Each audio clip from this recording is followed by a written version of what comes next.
Tüm dünyayı saran korona salgını sebebiyle zor günler geçiriyoruz. Ve azıcık öksürüp hapşırsak hemen acaba hastalandım mı diye telaşlanıp korkuyoruz. Bu kötü günlerde yapmamız gereken tek şey bağışıklık sistemimizi güçlendirmek.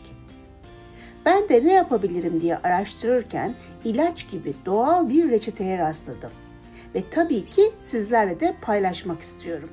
Tam da bugünlerde en büyük korkumuz olan kuru öksürük için birebir gelecek ve bağışıklığımızı güçlendirecek olan bir şifa reçetesi pekmez ve limon karışımı.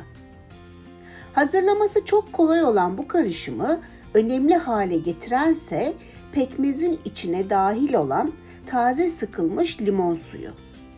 Hem C vitamini bakımından çok zengin olduğu hem de antioksidan etkisi bulunduğu için limon pekmezle karıştırıldığında pekmezin vücuda olan faydasını da katlayarak etki etmesini sağlıyor. Peki bu sihirli karışımı nasıl yapmalıyız? Hadi tarife geçelim. 2 yemek kaşığı pekmez.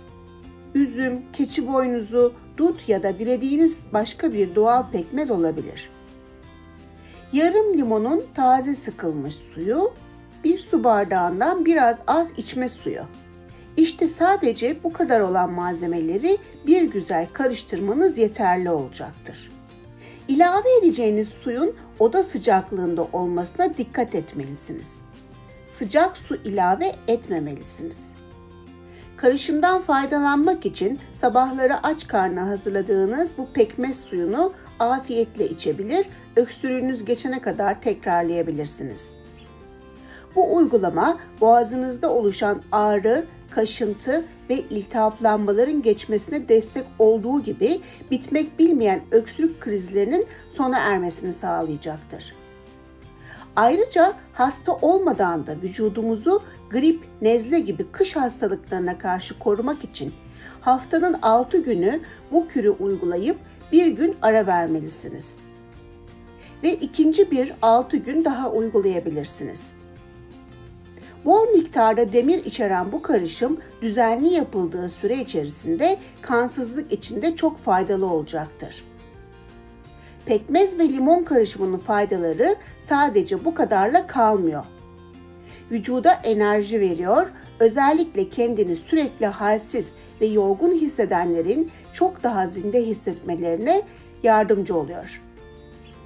Tatlı yeme isteğini azaltırken uzun süre tokluk hissi veriyor ve kan dolaşımını hızlandırdığı için de kilo vermek isteyenlere bu konuda destek sağlıyor. Tabii ki doğal da olsa bu tip kürleri yaparken eğer özel bir sağlık sorununuz bulunuyorsa yapmamalı ya da doktorunuza sorarak kullanmalısınız.